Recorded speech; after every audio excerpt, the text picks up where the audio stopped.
Hello and welcome everyone to another episode of the Cultured Nerd Podcast. This week, we're going to talk about all the stuff we didn't talk about last week because we were doing that awesome interview that not a lot of you watched, but you should go watch it because it was an awesome interview. But this week, we're going to be talking about the Lord of the Rings movies that are coming out and how, surprise, one is already in production and it's going to come out in 2026, which is pretty crazy. We're going to talk about that. We're going to talk about how the internet seemingly lost its mind this last week over the Superman costume reveal. A lot of praise on one side, a lot of hate on the other. We're going to talk about it all and just kind of go into it. But we also got a few other topics from some breaking news bits that I want to talk about, which I think could be really fun and entertaining and could make for some surprise reactions out of Michael. So let's get right into it.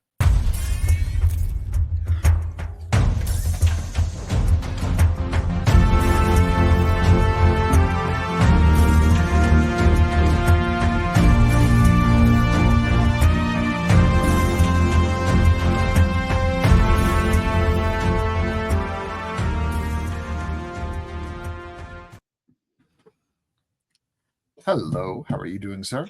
They should call the next Superman the Cursed Child. It feels like every piece of news I hear about it is cursed. The picture came out. I have opinions on the picture, but then the old costume guy got on Twitter to be like, this is a terrible picture. It's like, bro, you lost the franchise, okay? It's because of you we're here. It's not even the guy who had anything to do with the costume. The guy in the Snyder camp who was bitching about it was the DP. So he didn't design the costume or do anything, but he just criticized it. And it's one of those things where it's kind of how I felt when they announced the Crow reboot, and the Crow reboot had its first trailer. And then the director from the movie from 30 years ago came in and said it sucks, but he also hasn't directed anything in 30 years. And I'm like, dude, right. Stop. It's like, this is why the internet was a mistake. You know, one of those, I always say, some people should have opinions, but in today's society where we believe that everyone's opinion has to be treated like law and everyone's opinion is equally valid and all the outrage is everything, I see this stuff and I'm just like, guys, this is so dumb. This is ridiculous. Well, it feels like DC is almost dead on arrival. I feel like even when we get to the conversation about audience and stuff, I feel like Superman literally has to pick up a car off a person to prove to people that this is going to be a fun, exciting movie. Well, I mean, if you believe the rageaholics on social media, yes, 100%. But right. The thing is, and they've proven time and time again, the people who bitch on social media don't speak for everyone. Because if they did, if the critics spoke for everyone, if the internet spoke for everyone, then how the hell did Michael Bay make 5 Transformers films? Right. You know, it's like one of those things where on paper, on the internet, no one should see this movie, but it keeps getting made because they make $1 billion in the box office. It's true. The last 2 Michael Bay Transformers movies are bonkers. They're not the best. They're bonkers. And I liked one of them. The Last Night, I wasn't a huge fan of. Yeah. The one before it was okay, but I think of the Michael Bay movies, I like the first one and Dark Over the Moon, and then the rest kind of fizzle afterwards. But it's one of those things where, anyways, you have all these people bitching, and they're all going to see this film. We all know they're going to see the film. And the internet has rightfully moved on. Twitter has now been declared as a cesspool and no one really goes on it. So everyone who's complaining and bitching, thinking their word is law, is they're kind of the only people. They've created an echo chamber out of Twitter. Right. Because nobody cares anymore. And the problem with the picture is, I think people want to read into it. I don't think this is just a tableau. It's just a photo. In the day of the life of Superman. And I'm going to bring it up first, because the first thing I wanted to talk about was the Lord of the Rings stuff, but we're talking about Superman. So I want to talk about Superman, because this picture to me, it invokes kind of a madman quality, right? With his mid-century 60s deco furniture there. With his shoe, the way he's doing his shoe, to me feels like he came home, and Lois is like, are you going to go out again? He's like, no, I'm home for the night. Takes off one boot, and then behind him is a Kamehameha. So now he's got to put his boot back on and go back outside. How did you? That's kind of what it feels like. It feels like it's very much Superman just got home and he's like, oh shit, okay, let's go back outside. And he's putting his like he has this look of disappointment, like very much like the Alex Ross style of where there's a photo that Alex Ross did where Superman is just laying in a recliner, like, oh, and that's kind of the look. But again, this scene's not going to exist in the movie. This scene is a photo shoot. It's not meant to be anything but a photo shoot. But can we also say that scene, if he had, I wouldn't be, he looks so classic Superman, like old Superman, that if he had a cigarette in his mouth, I would totally believe this photo. If you were like, oh, he's also like, he's got to take a little quick hit real quick, I'd be like, yeah, that's what that looks like. I mean, it's really funny. So the internet, half of the internet was like, this is great. It's Superman. He's got the spit curl. He's got the blue suit. The S looks good. It's a little new 52, but whatever. And that's kind of what a lot of people said. The internet seems to be bitching about everything lately. All the naysayers, all the haters basically said the same thing. What is with the creases in his arms? Why is he putting his boots on? There's an explosion behind you. What's he doing? They're nitpicking the fact that this is a photo, but at the same time, every Superman reveal photo, with the exception of Zack Snyder, has been a photo of a random staged photo shoot, right? This is clearly a staged photo shoot. The Man of Steel one that we got from Zack Snyder was literally a scene from the film, and it was dark and covered until they did a later reveal, and then people started to freak out about that later reveal. Because for people who seem to think that everyone loves Zack Snyder's Superman the moment it came out, they didn't. Because back when the photo first came out in 2012, everyone was like, okay, cool. He looks like Superman. He's a little angry. It's a little dark and gritty photo. The symbol is huge. Awesome. And that was kind of the common consensus. But then the second picture came out, and people were like, wow, it looks like a skin-tight jumpsuit. No underwear. These weird ridges everywhere. His package is massive in this weird costume. And, like, people just nitpicked the shit out of the costume. And they did that. And it was just, that was how the internet was. I think that this new costume looks more like a spacesuit than any of the other ones. Yeah. The ridges on the arms do not bother me. They will fix any costume mistakes in post when they're adding dragons or whatever he's going to be fighting here, okay? Right. Like, exactly. I'm not worried about that. He looks good. He looks like Superman. I want to throw up a few things because a lot of people also were bitching right off the bat, like, he's got his underwear back. Yes. For the one time in cinematic history, for like 8 years, he didn't have underwear. But the other remainder 60 years of Superman, he had the underwear. Right. So he's back to the underwear. He's back on his bullshit. Good. But it's fine. But so let's go through some fan art that came out of this, because a lot of fan art actually came out that looked really good and showed so to preface, my only complaint of this official photo, I don't care for the pose. Oh, agreed. He looks like he should be smoking a cigarette and drinking a highball. That's not a Superman pose. Yeah, that to me, that's just like, okay, that's just a dude getting his costume on. Okay, cool. But we've never actually seen Superman suit up ever in the history of any of these movies, because it would be awkward if he did. I mean, he's jumping in like a phone booth, zips around real fast, he's in a suit. He's never actually taken the time to put his boots on, so we don't know what it actually looks like. Taylor, can we talk about the zipping around in a circle? Does he have I can't move in a phone booth. Is he just so fast? Is he shrinking himself? What is he doing in the phone booth? My assumption was that he zipped around in a circle and just like destroyed his clothes into oblivion. Like, okay, that makes sense. Like he shreds a whole outfit. Yeah, and then he's like, God damn it, Lois! I've gone through $7,000 of suits and ties over the last 2 weeks because I keep just destroying everything. Yeah, that's why he had to befriend Bruce Wayne so he could have a budget. Bruce is single-handedly financing his clothing budget. That would be a fun thing, though, if at the newspaper they're like, "Oh, why do you always wear the cheapest suits? Why don't you spend some money?" And he's like, "I'm not good with clothes." And then we literally see him just destroy outfit after outfit. He's always at the Goodwill. Like, it was always funny because, like, in Spider-Man comics, when Spider-Man would change, he would web his clothing in a ball on the side of a building, and then he'd forget about it. And then it's like later in the comics, he's always like, "Oh shit, there's my stuff," and he would like grab it and come back home and like, "I found my outfit from 5 years ago." Well, like, it's funny that we're talking about people shitting on Superman that were in the other Superman camp. Who was the guy that was like giving notes to the next Spider-Man movie? He's like, you don't want to see anybody on a rope. If you see him on a rope, they're gonna look dumb. We'll talk about that in a minute because that's hilarious. But okay, some of the fan art that came out of this costume these are some of the poses they should have done and probably would have been received better, especially Okay. this one right off the bat. Spider Monkey 23. He is a graphic artist. He did this photo. If they released that, the internet would have shut the hell up. It's like it's an action pose. It looks great. And again, my only critique with the entire suit is the collar. I don't care for the collar.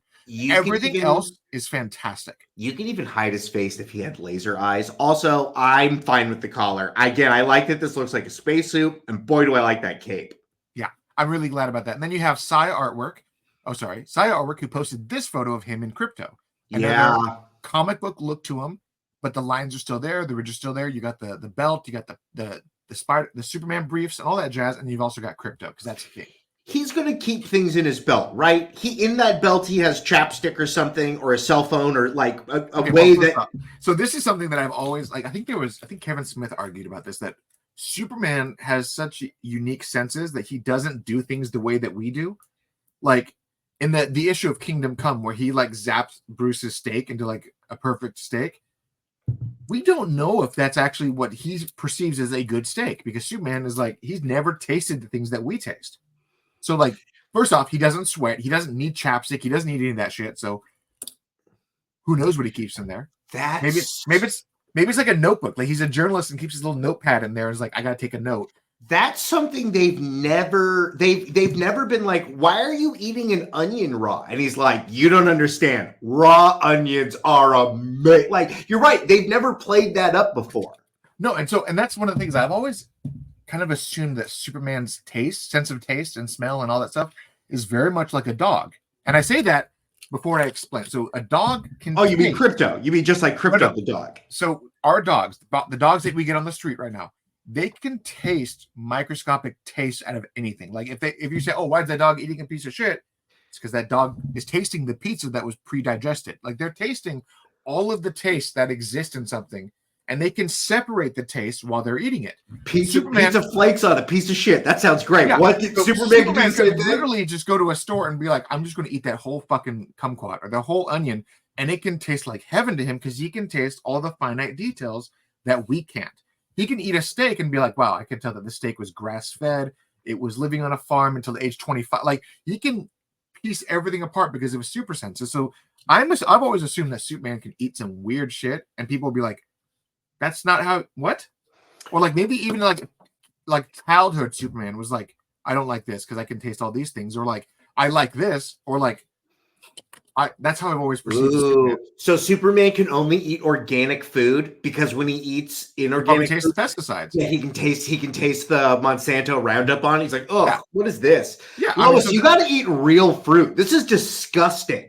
Well, and that's also like Superman can fly around the planet and be like, I'm going to go pick up figs from an actual vineyard in the middle of nowhere, or I'm going to find the best pineapples. And like he'll just gather whatever he wants to eat, but he can't eat processed foods. He can't eat foods that have been covered in pesticides. Like he can taste those things. Right. And I also assumed that Superman can eat as much as the Flash. Like he has to, like, what is it? I guess it's an alien metabolism. I don't even know. Does Superman poop?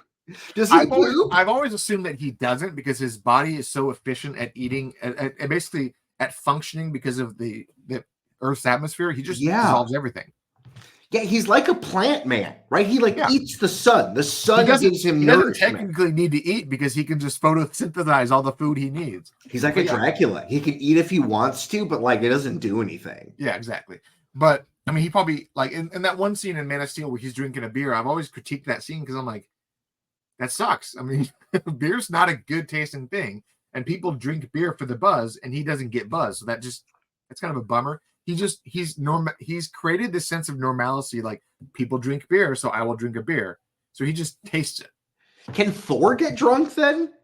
Not on human alcohol. Not on human. He's got to drink space alcohol. He's got to drink the stuff from his home planet. But also, here's a couple more fan arts.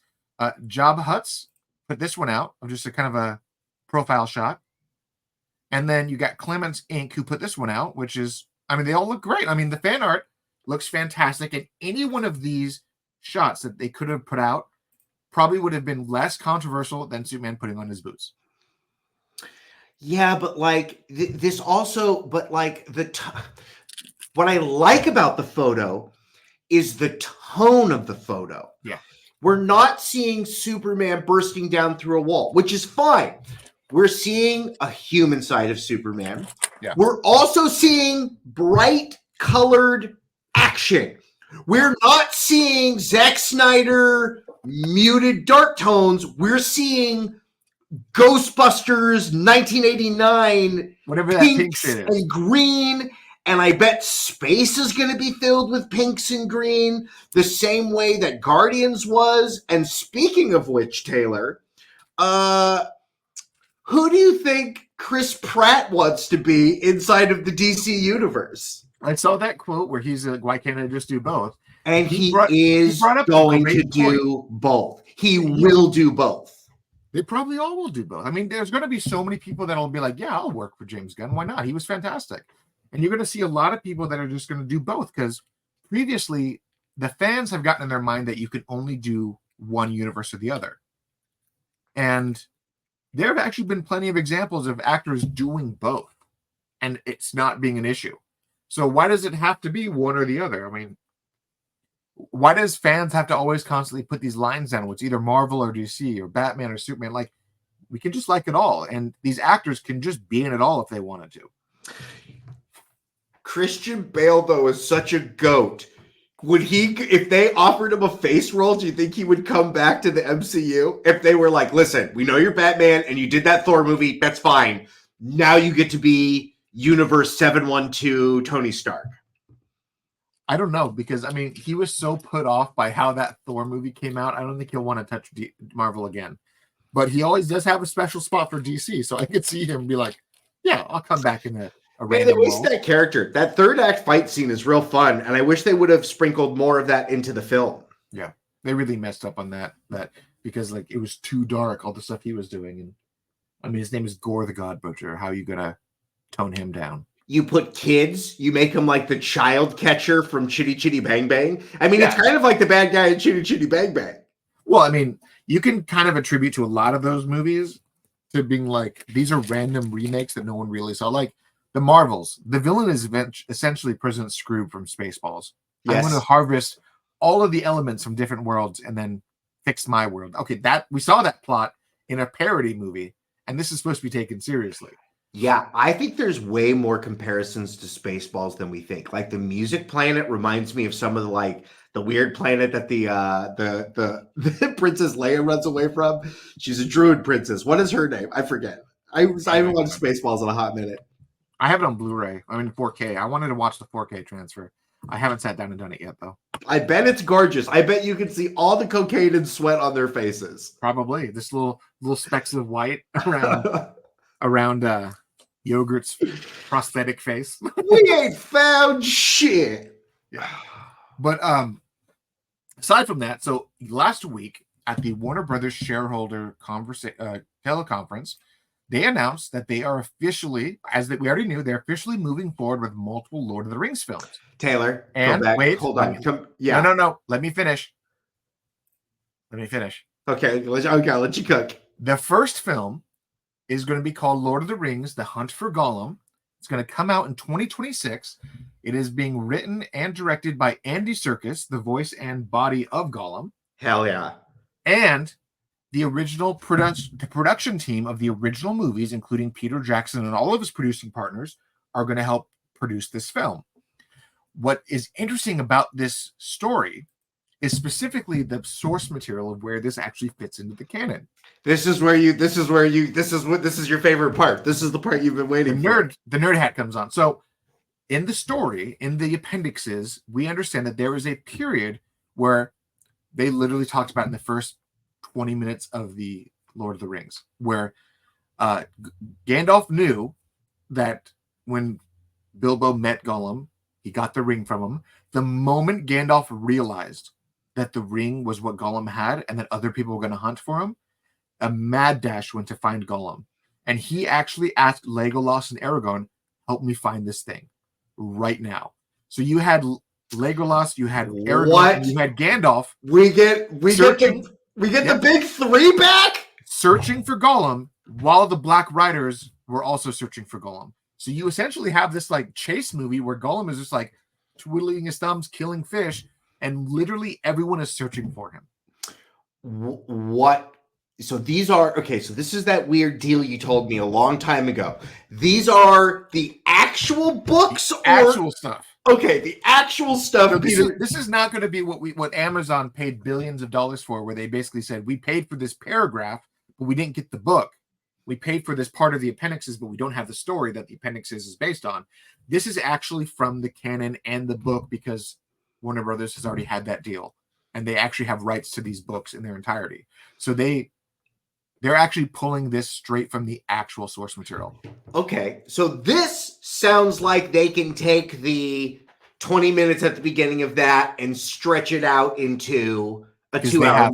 All the details. Right, they're a 2-hour movie. And this is also the people that have all the rights to all the characters that were in all 6 of the previous movies, where this story has to fit in, because a lot of the settings were from the first 3 Hobbit films, and a lot of the characters are from the second 3 Lord of the Rings films. So they can do this because they've done these characters before.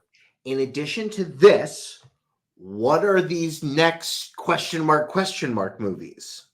To me, right off the bat, if this is the project they're going with, it feels like Star Wars right off the bat. Like, we made our 6 movies, the prequels and the sequels. You think we're going to get the battle? Do you think we're going to get the full battle against Sauron and him? We even, maybe the end of the second movie, we see Sauron like kill an army of normal dudes. So we also have the writers of Rohan, the movie, the animated movie that's supposed to be coming out as well this next year. So we already have these 2 films coming out, and they're canon to the 6 live action films. But if this is how they're playing their cards, we're going to start seeing the other stories set within this world. I could easily see them make a movie about Bjorn and how his bear people were enslaved. I could see them making a movie about the final stretch against Galadriel hunting down Sauron or something. Like, all the stuff that we were told existed in this 100-year gap. We're going to start seeing these stories. It's going to be like, we had the 6 Star Wars movies, and here's Rogue One, here's Solo, here's the Clone Wars cartoon. Like, they're going to start filling in the gaps where we had these stories in the books, but we didn't have them on film. I'm thinking about what this means. And if it means, well, it means that there's at least maybe 5 to 10 years of these movies is what they're right. This feels like Warner Brothers Hail Mary right now, being like, hey, listen, we're going to make the things you want. Please come back. But it's funny, though, is even though that they posted a significant loss, they're still the #1 studio this year. The first 2 films of 2024, 1 and 2 in the ranking of top 10 films in box office, have been Warner Brothers. So they're off to a pretty decent start, even if it's not where they want to be. They have to recast them. Yes and no. Because you can't have Ian McKellen. I know I want him to be Gandalf again. No, they can easily still do it. They could easily still bring him back. The only person that in question is Viggo Mortensen, Aragorn, because he has officially gotten a lot older. But this is supposed to also be during a point where, I mean, they can easily de-age him if they want to. They can do whatever. I mean, they're going to recast Taylor. They're going to recast everybody, and Peter Jackson's going to promise them 3 movies, and he's going to say, "Listen, we're gonna do this well, but you got to stick with me." And they're going to get a bunch of unknowns. Maybe, or maybe they'll do the Star Wars thing and they'll cast a body double and do some ILM magic and make some younger people that look kind of like the actors, and then use the CGI to make them look very much like the actors. Taylor, I can't believe that we are now the old people in the room, that they are making movies for you and I, and that me and you now get to have the argument of, do we recast them or do we just make them look? Because make them look like the old one. That's what they're doing with this Luke movie I heard something about. No. I don't think that's real. I've heard some... I mean, with Bob Iger's comments about what he's doing to Star Wars and Marvel, I don't think that's a thing. It's okay. I understand what they're doing with the Marvel side, right? They're going to do 3 movies, 2 shows, really strip every maximum. Yeah. They've dropped the ball with Star Wars movies. They really have. Okay. Where do they even pick that up? Well, I mean, they've already got 3 movies planned, and that's probably the next 3 movies they're going to make. Taylor, they've canceled 6 movies since Time I that mean, you know what I mean? Like there was supposed to be a Lando Calrissian movie. There was a Ray. I mean, no, it's a show now. that is going to be the a Lando show. thing is a show. Okay. The Ray thing is still happening, and Sigourney Weaver's in talks to join the cast of Mandalorian and Grogu. So that's a thing. That's actually moving forward with casting. So I also like Rey. I think she's a good Jedi. I think that I liked don't, Ray a lot, and then they finished the story, and I'm like, wow. So as soon as I care about her, it's over. but I don't blame. That's very true. But Yeah. I don't blame Rey on any of that stuff. Like they didn't play with those toys right. But like I think Rey is a good character. I agree. I don't understand why everyone hates her. Like I can understand the hating of the character Rose because the director wanted to make an anti-war character in a movie called Star Wars, which is like, is this really the right place for this kind of a character? Because it's like that's the whole second act of the movie. Yeah, and the whole point of the franchise is war, and then you have this character saying we need to have no war by love, and everyone's like, no, we got to kill each other with lasers, and that's how they continue to like. It was like this weird pause in the franchise that people are like, everyone before and everyone after that pause is still like, no, it's actually war. And they just keep doing it. So it's like, all right, well, whatever. I don't dislike. I am on the pro of that movie. I like that movie. I like that movie too. I like The Last Jedi. I honestly think that maybe 3 or 4 things could have changed and most people's bitching would stop. But whatever. And I'll tell you why. Because that movie, compared to the third of the movies, the third one is it's just nonsense. It's like on fast forward. I like the third one, but it is very jumbled. It was like they were trying to retcon the second, will also include the second, and then tell its own story. So it felt like if they would have just had a plan from the beginning, it would have been an easier sell. Why didn't they just give it to J.J. Abrams? He was busy doing other things and then was unbusy somehow. He feels like he's been unbusy for 5 years. Has he made a movie? Was there a movie I'm missing? No. He signed this crazy big deal with the previous people at Warner Brothers, and every project he pitched them, they said no to. So he just got paid a ton of money to do nothing. Yeah. Which was actually kind of a cool deal for him, but it sucks for everyone who likes his movies because we didn't get into his movies for like 5 years. Is that also why nothing happened with Star Trek? Because he was the person fighting for Star Trek.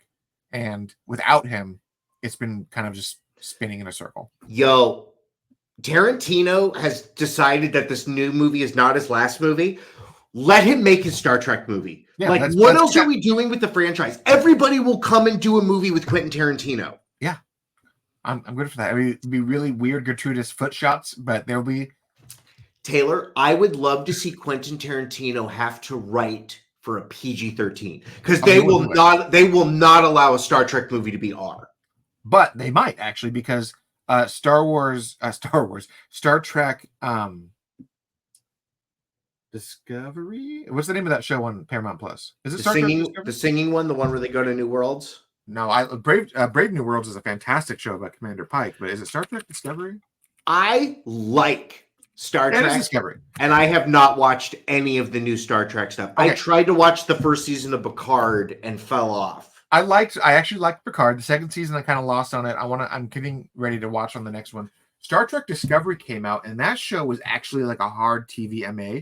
There's boobies in that show, and there's F words in that show. And I was like, oh, maybe they can make a rated R movie. But then that show led into the best show that they did, which was Brave New Worlds, which was kind of a retelling of the 60s story. Yeah, but from the pre-Captain Kirk stuff. Because in that show, there's a character who introduces them to time travel and stuff. And Commander Pike, unfortunately, sees his future. And from people who know the Trekkie lore, Commander Pike famously was handicapped, essentially. Like his body was like destroyed and he was put in a wheelchair and he had a little talk through a beep and everything. They full on Stephen Hawking Commander Pike, which is how Captain Kirk got the command of the ship. So this show starts, the Brave New World starts with him knowing that is his end game. And he's like, I have to either accept it or prevent it. either way, I have to do my job. So the whole show is this really cool show where this awesome captain is dealing with the shit that's going to come his way. But it also means the captain isn't afraid of, like, if you know how you're going to die, he's like, he's not afraid of anything. Right. Yeah. He does ballsy things, right? He does things that are a little crazy. Yeah. And the show is so good. The young Spock stuff is super good. They introduced Captain Kirk in the show. Super good. I love Brave New World. And I kind of lost it on Star Trek Discovery. That show had a really good first season and a very cool season 1 twist near the end involving the Mirror Mirror universe, which I thought was the best possible thing they could have done in that show. Bringing the evil doppelgangers from another universe. Amazing. Didn't see that coming, and it was fantastic. And it's not even a spoiler, because when you find out what's going on, you're like, oh. Like, it's all within the lore, and it actually plays it very well. But anyways, that show convinced me that they can actually make a rated R Star Trek film, because they've done it on TV now. And I saw Klingon boobies in that show, and I was not emotionally prepared for it. Klingon boobies. Klingon boobies look like normal human boobies, I assume. Just watch the show, because it'll. Oh boy! I can't wait now. Now I gotta watch the show. Okay. Yeah, it threw me off, and I was like, I don't know how I feel about the show now. It was weird. Listen, I'm happy that Star Trek is finding its footing. I think that it has made a cinematic footprint, and I would love for it to return there. Yeah, I don't know. I mean, like I said, Star Trek Discovery kind of lost me a little bit because it kind of got like weird and preachy with its politics, like more so than what Gene Roddenberry was doing. Because he was a little preachy with his politics, but this show was like, let's introduce people that are actually like right. But it wasn't that he was preachy with his politics. He was like preachy with his worldview. He was like giving a theology to people of like a path forward. And I think that what his view was essentially like the future. Yeah. No one's going to give a fuck about racism. So everyone's going to be cool. Simple as that. In the future, money's not going to matter because we've invented things that make money useless. Like, seriously, in a world where the matter transmuters exist, people don't need to fucking work. Right.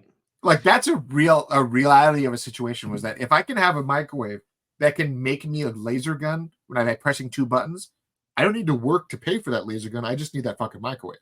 Right. You know, it's like, and that's kind of how he was like, in the advent of quantum technology like that, traditional jobs won't exist. And that's exactly what and it makes total sense. And I'm like, all right, so it's not so much as communism as much as we now have no need for this stuff anymore because we've evolved. Right. I mean, it's a galaxy. It's a galaxy far, far away.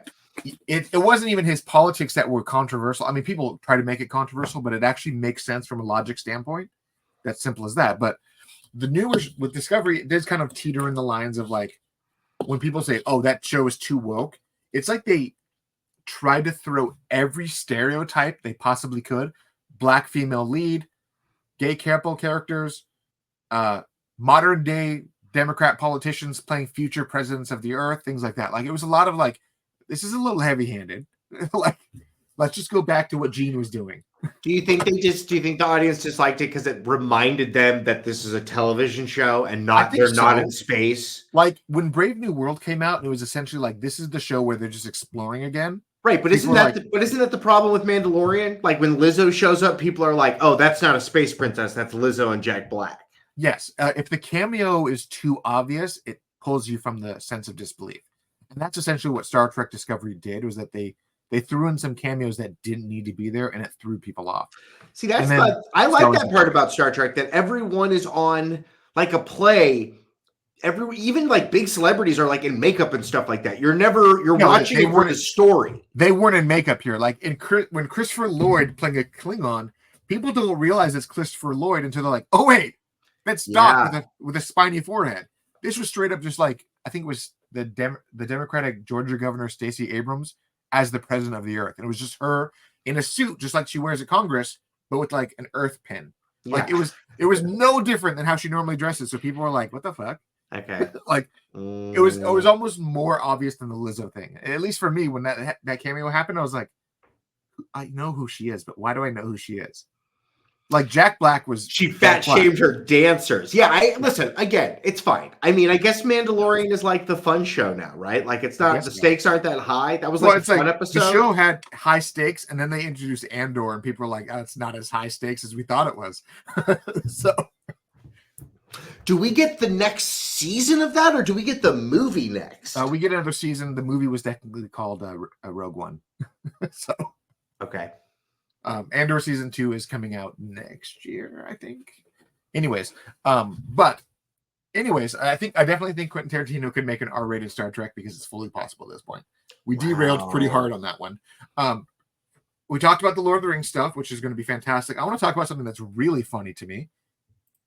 Scoopers are now under legal investigation by Disney. What? Yep, it has finally happened. A scooper by the name of Can We Get Some Toast, which is one of those pen names, which is also affiliated with other people like Daniel RPK and My Time to Shine. These scoopers are now getting legal action taken against them for leaking pertinent information. Because we're talking about like corporate secrets? No, so what happened was the final straw was Can We Get Some Toast released an unreleased picture from this film, from the new Captain America film, and it got Disney basically be like, that's enough. And guess what? Stop. If that picture was the first picture this wasn't the picture. It was actually a picture of one of the villains that hadn't been previously officially announced yet. Okay. And they released the picture on their Patreon or whatever. I just want to say, if that was the picture of Superman, that's a bad pose as well. Like you got to get good poses. So these accounts have been leaking almost the entire film for months now, and then finally, to add credibility to their leaks, they released a photo on their Patreon, which made its way online. So much so that Disney took like the mafia. They got a mole. They got to smoke out the mole. Disney took legal action, filed a DCMA takedown notice, and filed paperwork to Instagram saying, you are now going to reveal who this person is. We're going to take them to court. We need their actual legal name and information per their registration, and we're going to take them to court. And mind you, this is the start, because this was something that I've heard that's coming from Sony and Warner Brothers. Once this happens, this is the first step that basically leakers and scoopers and all this stuff are done. Okay. This is a much bigger conversation because on one hand, like, I totally get it. They're going to go after these guys. I can't believe you got away with it for so long. You were literally, they are in the business of showing people spectacles. If you ruin the spectacle, that's X amount of people that aren't going to buy a ticket. Yeah. On the other hand, though, don't journalists have freedom of the press? And if they obtain information... But the thing is, the information that is being leaked is per NDAs. So the people who work on these things aren't allowed to share this information. And they obviously are. Someone has been sharing this information. Yeah. They're closing the leaks. It's still not technically freedom of the press because it is something that is coming out. It's one thing to say, behind the scenes, Kevin Feige spit on his assistant's face. That's freedom of press. They can do that. It's another thing to say, here's a picture of a fully transformed Harrison Ford as the Red Hulk, which is going to be released in photo form in 6 months, but I'm going to show it to you right now. It's something to completely derail their planned marketing strategy. And the studios are allowed to have legal recourse by having someone interfere with their planned marketing strategy. So are they going to get bitch slapped till next Tuesday? What happens? Are they going to lose this just because the other tricky part is that these scoopers are actually charging money for this information. Because they're doing that, you're done. The studio has legal recourse to say you're profiting off of stolen material. Yeah, I can take you to court and destroy you. Instagram is Facebook. Is Mark Zuckerberg. Mark Zuckerberg folded all during COVID. Anybody wants to know anything, if you ask hard enough, he's going to give up those people. So who do you work for? I'm not telling you. Who do you work for? Jeff. Yeah. It doesn't take a few things. It just takes like two pushes.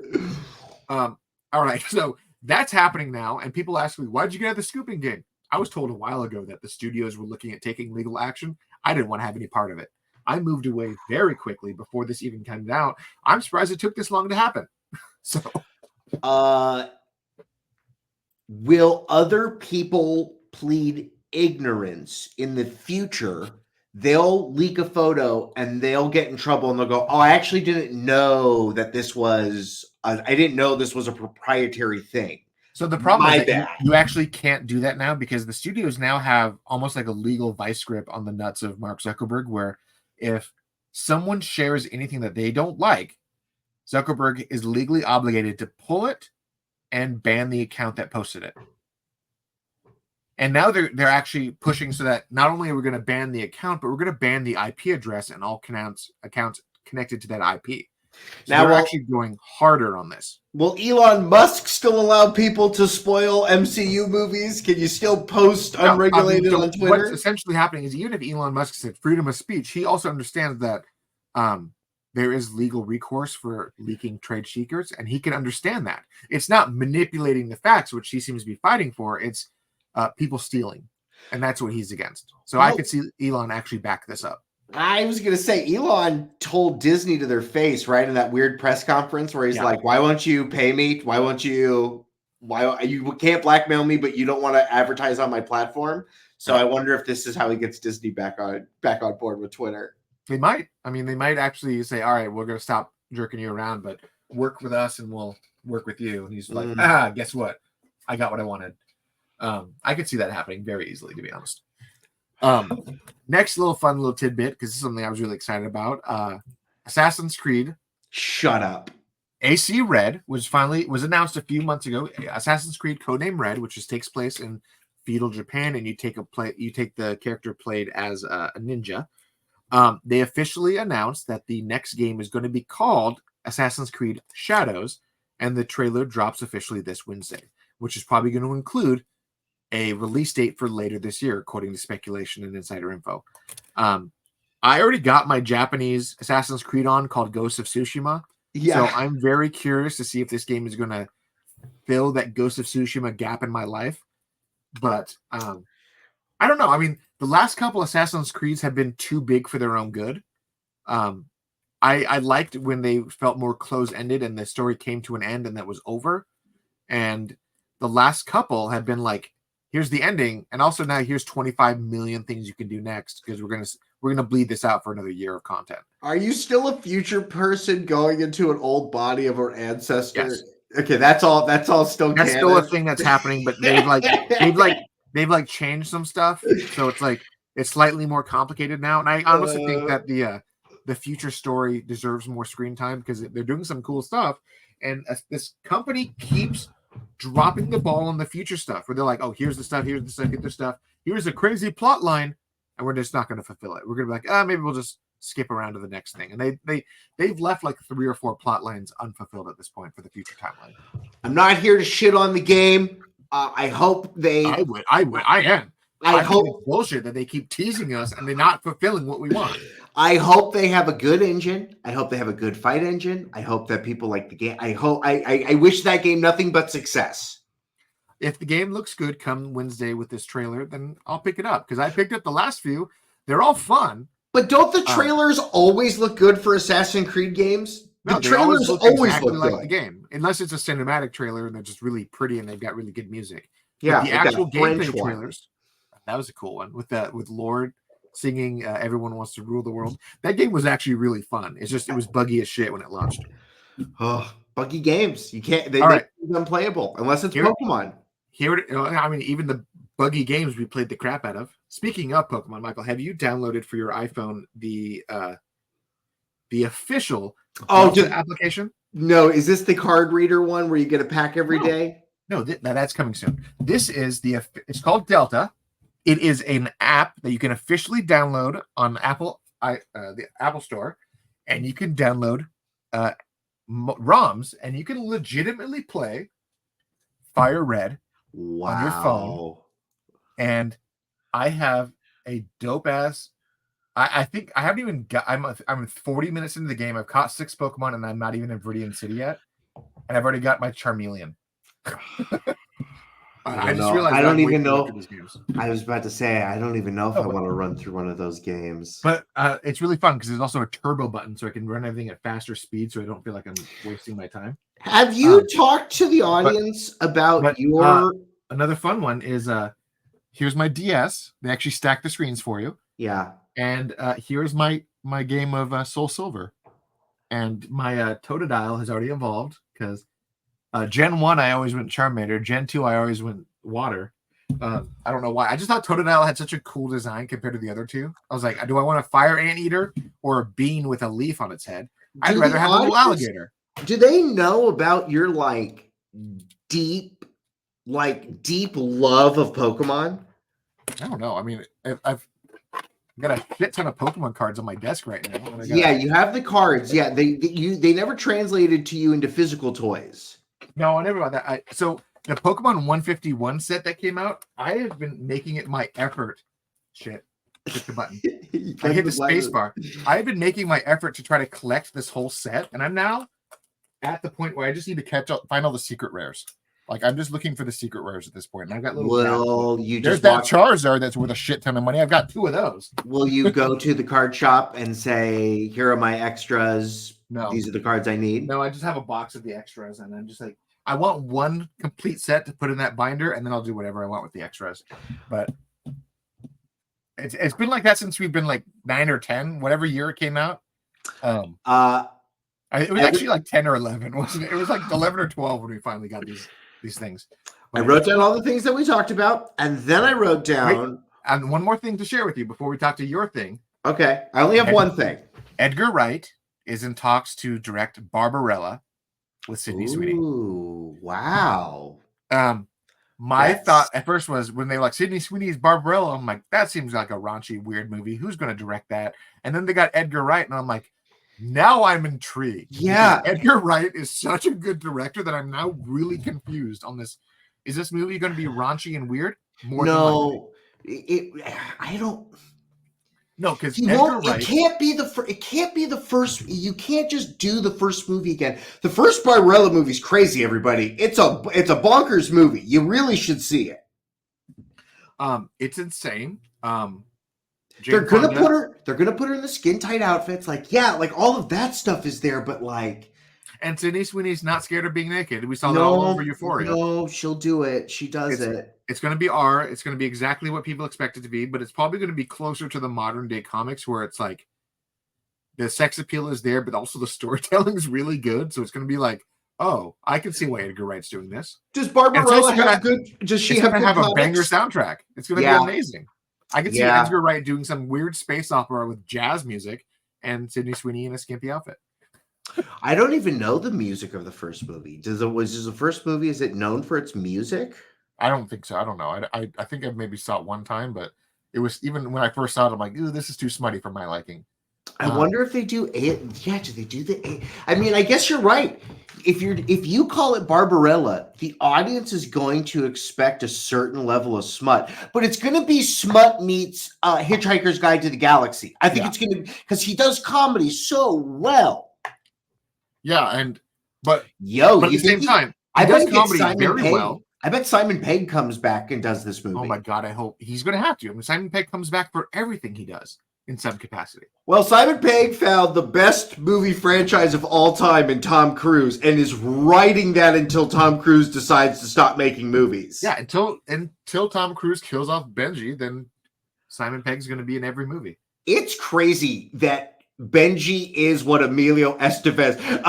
Emilio Estevez died so that Benji could run. You know what I mean?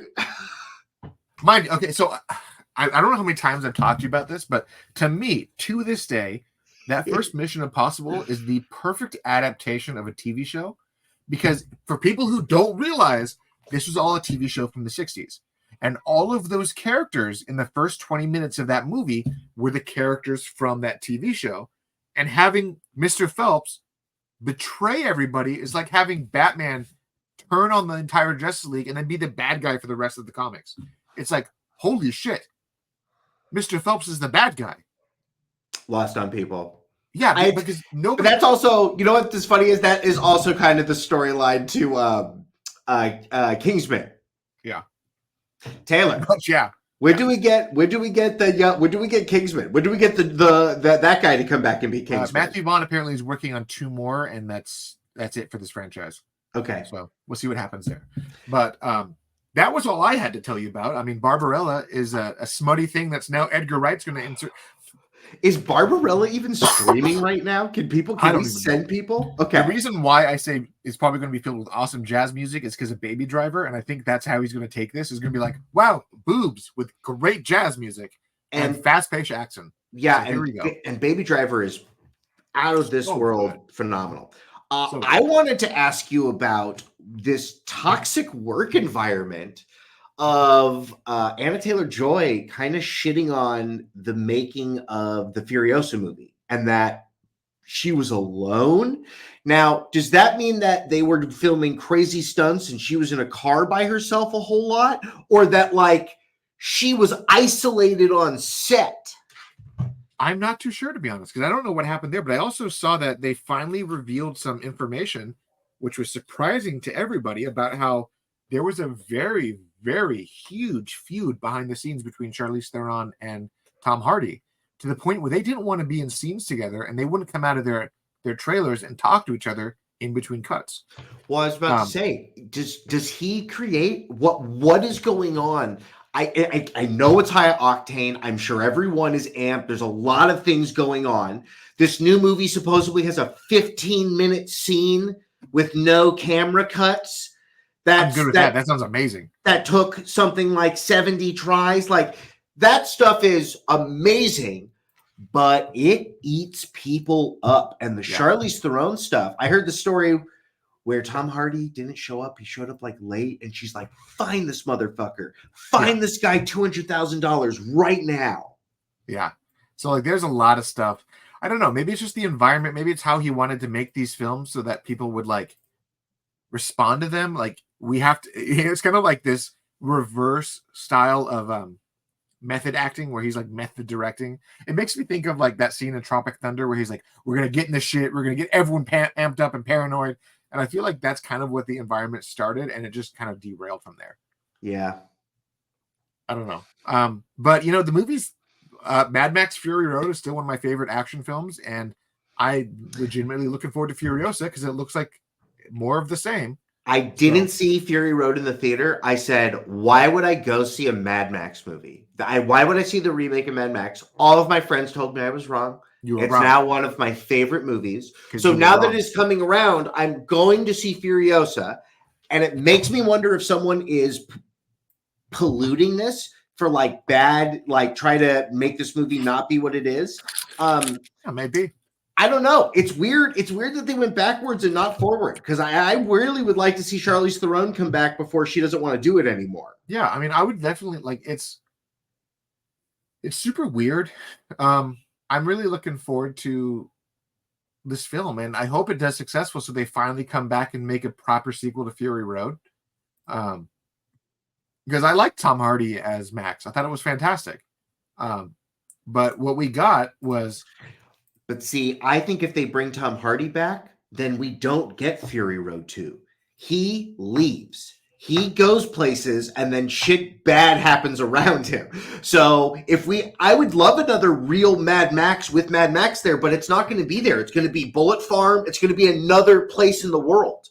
Well, that was actually the thing about the Mad Max franchise, is that wherever he goes, shit tends to follow him, and he liberates people on the way. Like, that's just how it always went. So whatever they do next, I mean, you don't need to have Charlize Theron's character in the next Mad Max, because at the end of the Fury Road, he liberated the people, and now she's running the joint.